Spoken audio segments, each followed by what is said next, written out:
नमस्कार, आप देख रहे हैं रॉयल पत्रिका और मैं हूं आपके साथ सलमान पठान।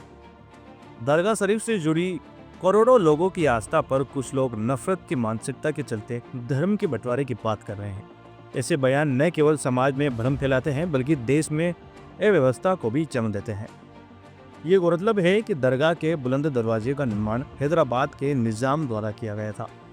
दरगाह परिसर में स्थित मस्जिद का निर्माण शाहजहां के शासनकाल में हुआ और इतिहास में यह भी उल्लेखनीय है कि भारत में कई ऐसे मंदिर हैं जिनका निर्माण मुस्लिम शासकों ने करवाया था, जो उनकी धर्मनिरपेक्ष सोच और सांस्कृतिक समर्पण को दर्शाता है। सोनार किला का जैन मंदिर जैसलमेर राजस्थान, इसे मुस्लिम शासनकाल में संरक्षण और निर्माण में मदद मिली। काशी विश्वनाथ मंदिर वाराणसी उत्तर प्रदेश, इसे मुगल शासक अकबर के शासनकाल में संरक्षण मिला था।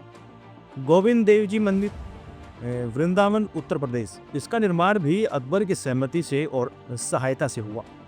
वॉरशिप एक्ट 1991 के अनुसार इस कानून के तहत यह स्पष्ट किया गया है कि देश में 15 अगस्त 1947 को जो धार्मिक स्थल जिस स्थिति में है उन्हें उसी स्थिति में रखा जाएगा। इसके बावजूद कुछ स्थानों पर धर्म के नाम पर विवाद खड़ा करना न केवल समाज में सांप्रदायिक सौहार्द को बिगाड़ता है बल्कि ये कानून का भी सीधा उल्लंघन है।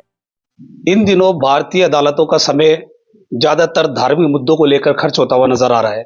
वहीं हम आपको बड़ी जानकारी दे देते हैं, चाहे वो ज्ञान व्यापी मस्जिद का मामला हो या फिर शाही जामा मस्जिद संभल का मामला हो, ये हाल ही के अंदर जो अभी चर्चा का विषय बना हुआ है पूरे भारत के अंदर, वो बात की जाए ख्वाजा मोइनुद्दीन चिश्ती अजमेर दरगाह को लेकर, जहां निचली अदालत ने अभी हाल ही के अंदर सर्वे के लिए एक याचिका दायर की थी। विष्णु गुप्ता जो कि हिंदू सेना के अध्यक्ष है, उन्होंने याचिका लगाई थी। उस याचिका के दौरान उन्होंने जो निचली अदालत है, निचली अदालत ने उसे स्वीकार किया। वहीं हम आपको बड़ी जानकारी ये भी देना चाहेंगे, आज हमारे साथ खास बातचीत के लिए सैयद शाहिद हसन जो कि एक सीनियर एडवोकेट है।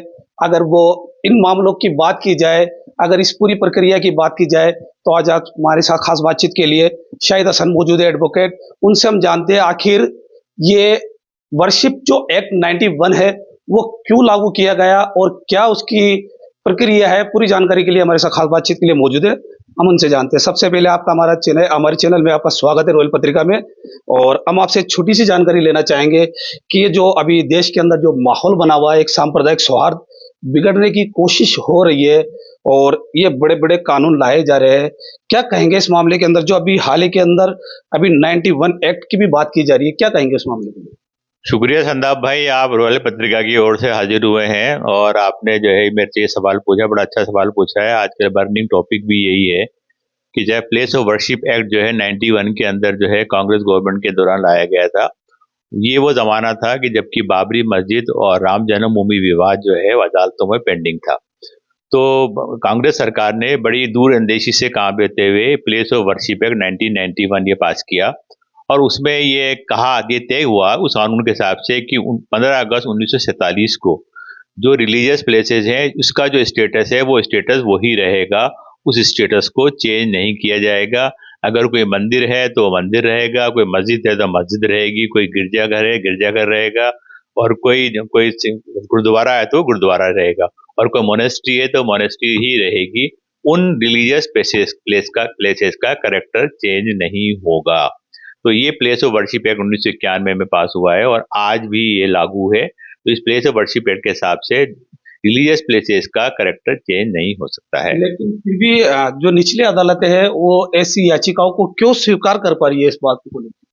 देखिए, राम जन्मभूमि बाबरी मस्जिद विवाद को इस एक्ट से अलग रखा गया था, लेकिन इसके बाद में ज्ञान व्यापी का जब विवाद सुप्रीम कोर्ट में 2022 में जब ये पहुंचा तो सुप्रीम कोर्ट के चीफ जस्टिस डी.वाई. चंद्रचूड़ और एक उनकी और बेंच थी, उस बेंच ने ये आदेश प्लेस ऑफ वर्शिप एक्ट 1991 की वो तो सही है, वो अपनी जगह पे सही है, लेकिन क्या वो एक्ट वो है जो जगह है वो वाकई मंदिर है या मस्जिद है या गुरुद्वारा है, इसकी इंक्वायरी तो हो सकती है कि क्या वो क्या मस्जिद थी, क्या मंदिर है, क्या गुरुद्वारा है, क्या चर्च है, क्या मोनेस्ट्री है।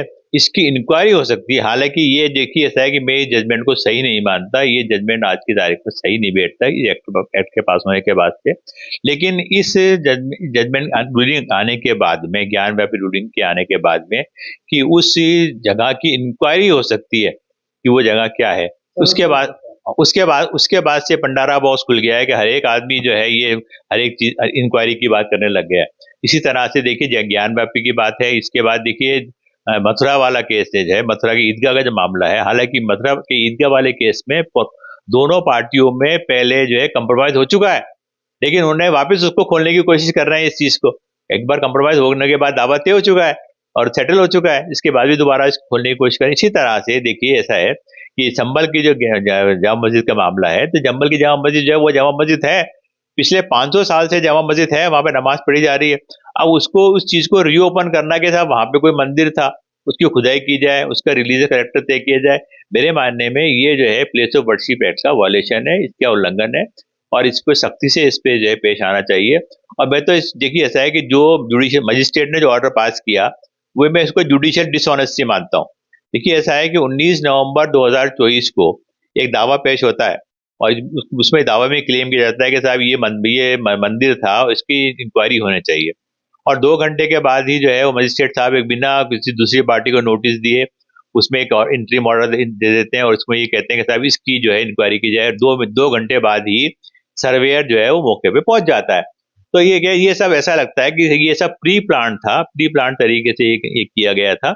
और जो है देखिए ऐसा है कि उसमें मुसलमानों का गुस्सा होना वाजिब है, क्योंकि देखिए ऐसा है कि आप किसी भी मस्जिद के अंदर किसी तरह से घुस जाओगे, बिना नोटिस दिए, बिना कोई कार्रवाई किए, बिना दूसरे पक्ष को सुने बिना चले जाओगे, तो उसमें गुस्सा होना लाजमी है।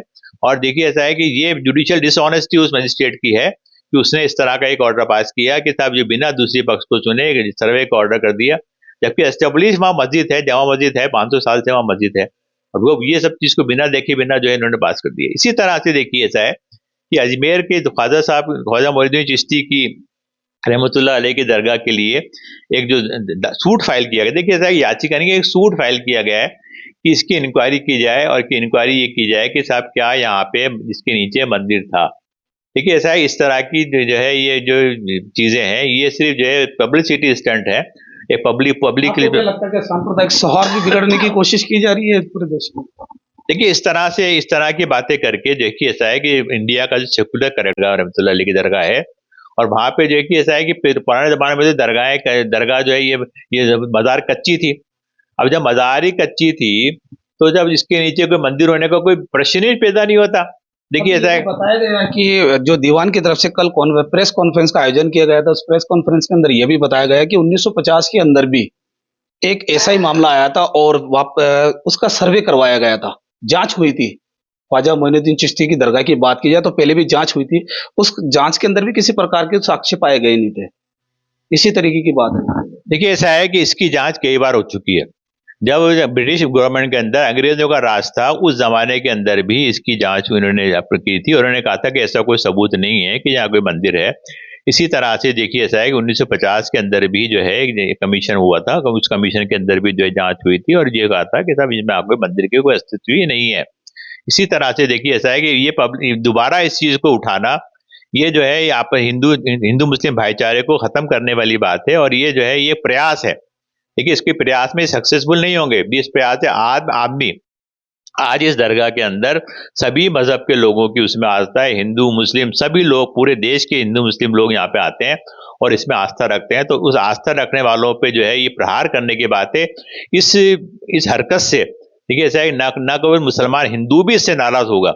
जो इसमें आस्था रखने वाले हिंदू गैर मुस्लिम हैं वो भी इससे नाराज होंगे कि इन्होंने इस तरह की बात जो है ख्वाजा मोइनुद्दीन चिश्ती के लिए इन्होंने बात करी है और एक इस तरह का ही दावा ये पेश किया है। मेरा ऐसा मानना है कि इसमें कोई भी सबूत इनके पास नहीं है और सिर्फ एक किताब के बेसिस पे जो कि कोई किसी रिटायर्ड हाईकोर्ट जज ने लिखी है, उस किताब के बेसिस पे ये एक दावा लेके आ रहे हैं, जबकि कोई सबूत कहीं सबूत नहीं है कि यहाँ कोई मंदिर था। इस तरह से तो क्या है, कोई भी आदमी कह देगा कि साहब यहाँ इस मकान के नीचे मस्जिद है, उसकी खुदाई की जाए, इस मकान के नीचे चर्च है, इसकी खुदाई की जाए।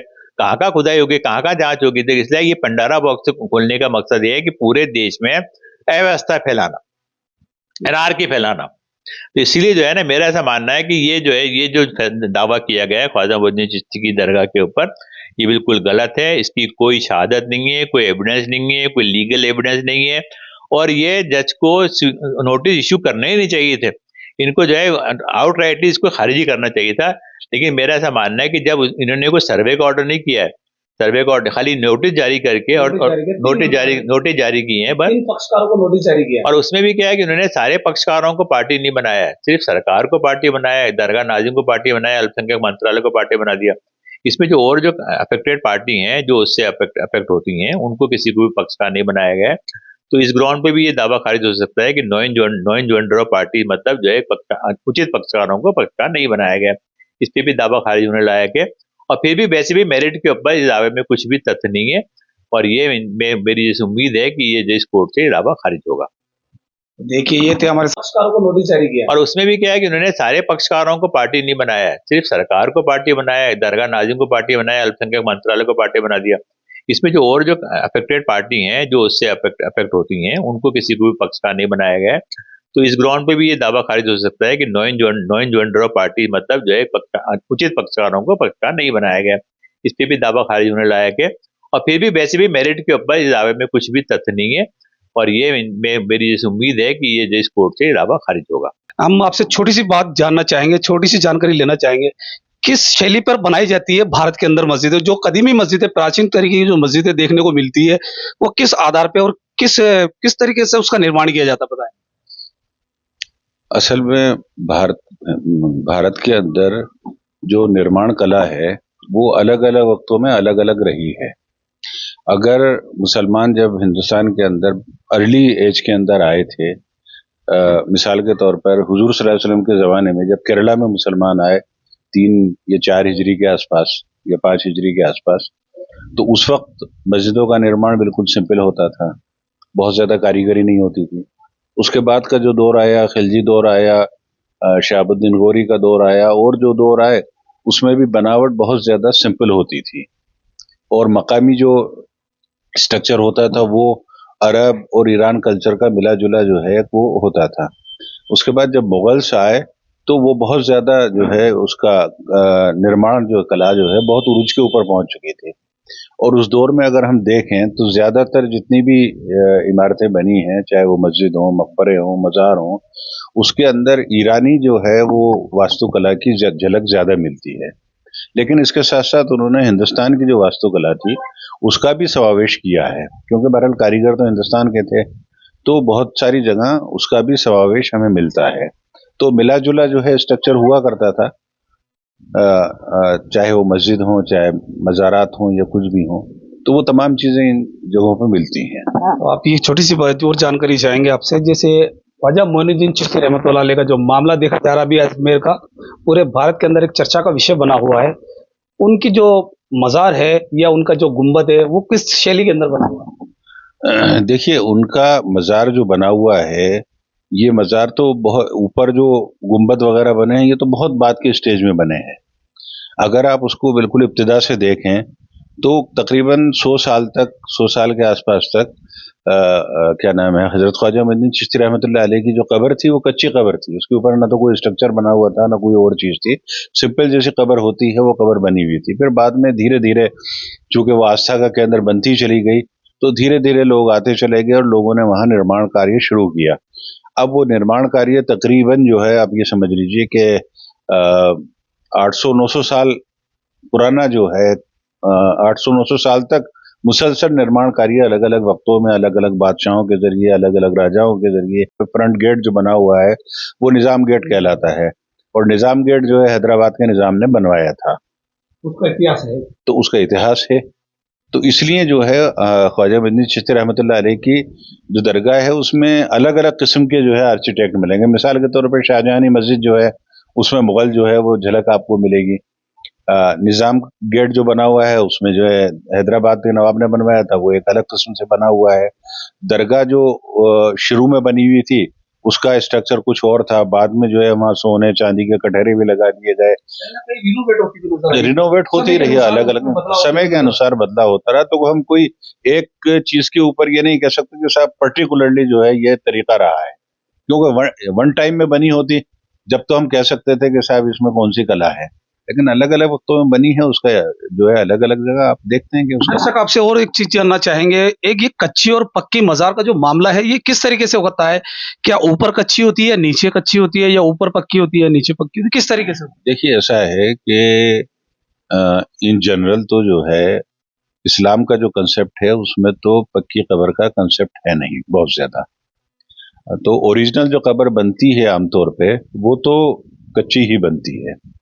अब बाद में चूंकि हम लोग हिंदुस्तान में रह रहे हैं तो हिंदुस्तान में रहते रहते एक लंबा टाइम गुजर गया, तो बाद में जो है धीरे धीरे पक्की कब्रें बनने लगी हैं। लेकिन दोनों तरह की कब्रें बनती हैं, कच्ची भी बनती है, पक्की भी बनती है।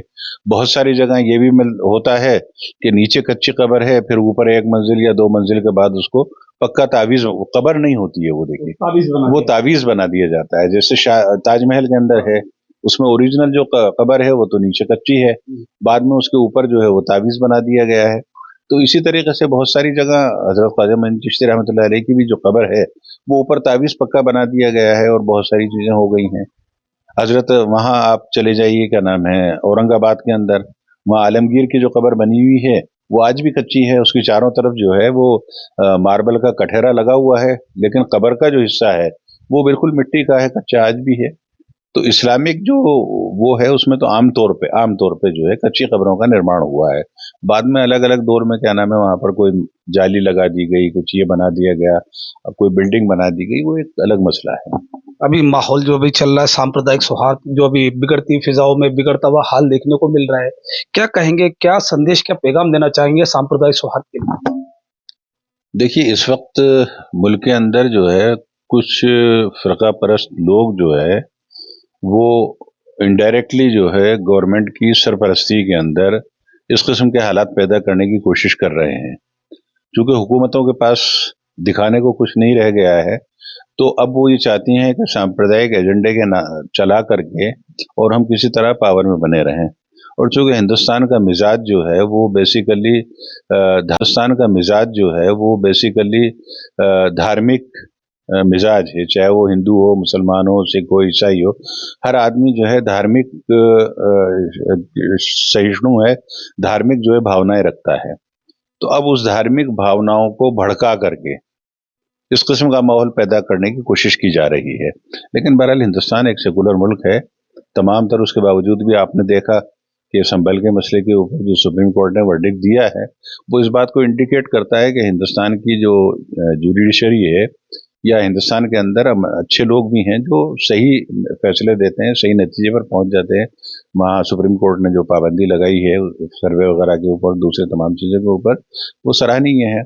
तो मैं तो इस मौके के ऊपर यही संदेश देना चाहता हूँ कि इतनी बड़ी मुस्लिम आबादी है, 25-30 करोड़ की मुस्लिम आबादी है, दूसरे माइनॉरिटीज़ भी हैं, सिख हैं, ईसाई हैं, वो सब हैं, उन सबको इसी हिंदुस्तान में रहना है और इतनी बड़ी तादाद को ख़त्म नहीं किया जा सकता। इसी तरीके से मुसलमानों को भी ये सोचना है कि इस मुल्क की एक बहुत बड़ी आबादी जो है वो हिंदू है, और हमें जैसा हज़ारों साल से रहते आए हैं, मैंने अभी आपको बताया कि हुजूर सल्लल्लाहु अलैहि वसल्लम की ज़िंदगी के अंदर 2 या 3 हिजरी के अंदर यहाँ इस्लाम बाकायदा आ चुका था और यहाँ मस्जिदें बननी शुरू हो गई थी। तो अब जब हमें यहीं रहना है, यहीं मरना है, यहीं जीना है, तो अमन व आश्ती के साथ रहें, एक दूसरे के एक दूसरे का एहतराम करें, एक दूसरे की भावनाओं की कदर करें और किसी की भावनाओं के साथ खिलवाड़ नहीं किया जाए। तो हम सब सुकून के साथ रह सकते हैं और मुल्क तरक्की कर सकता है।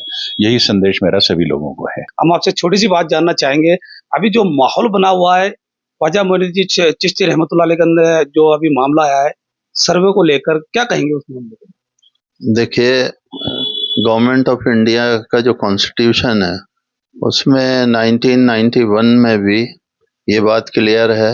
इसके अलावा 15 अगस्त 1947 को कॉन्स्टिट्यूशन में ये वेरी क्लियर है, बिल्कुल वाज़े तौर से स्पष्ट है कि जो स्थिति आज़ादी के समय थी, एक बाबरी मस्जिद, राम मंदिर वाले इशू को लेकर के, उसको छोड़ करके जितनी भी धार्मिक जो भी संस्थाएं हैं या धार्मिक कोई मंदिर है, मस्जिद है, चर्च है, गुरुद्वारे हैं, उनकी यथा स्थिति रखी जाएगी।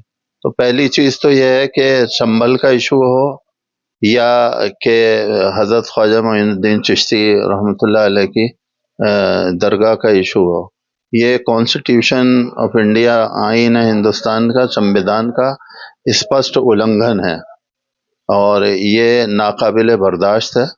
इसलिए भी है कि ख्वाजा साहब रहमतुल्लाह अलैह की ज़ात अक़दस जो है, आपका जो है गंगा जमुनी तहज़ीब का सबसे बड़ा मरकज़ जो है वो अजमेर शरीफ का इलाका है। एक ऐसा संदेश है, सूफी संतों में सबसे अग्रणी और आगे जो माने जाते हैं वो हमारे यहाँ ख्वाजा साहब रहमतुल्लाह अलैह।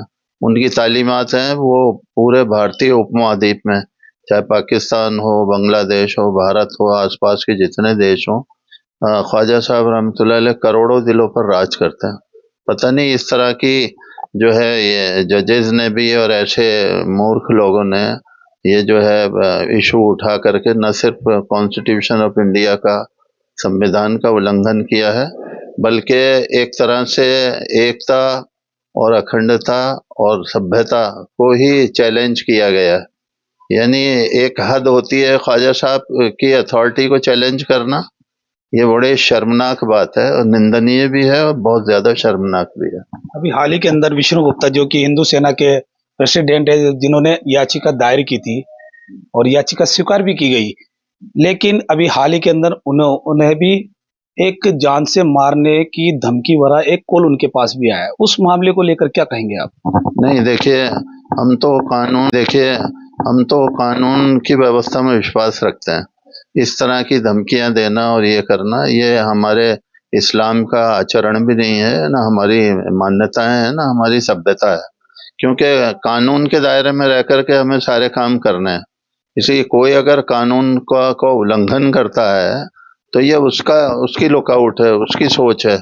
हम ऐसी चीज की निंदा करते हैं। सांप्रदायिक सौहार्द के लिए क्या मैसेज, क्या संदेश देना चाहेंगे? देखिए, सबसे बड़ी बात तो यही है कि सुप्रीम कोर्ट ऑफ इंडिया जो है, भारतीय उच्चतम न्यायालय जो है सुप्रीम कोर्ट, वो भी संज्ञान ले रहा है इसके अंदर कि ऐसी चीज़ों का, यानी लोकल जो जजेस हैं, छोटी अदालतें, वो इस तरह का कोई संवेदनशील जो भी मामलात हैं उनको इस तरह से ना उठाया जाए, वरना आप पूरे देश के अंदर क्या करना चाहते हैं।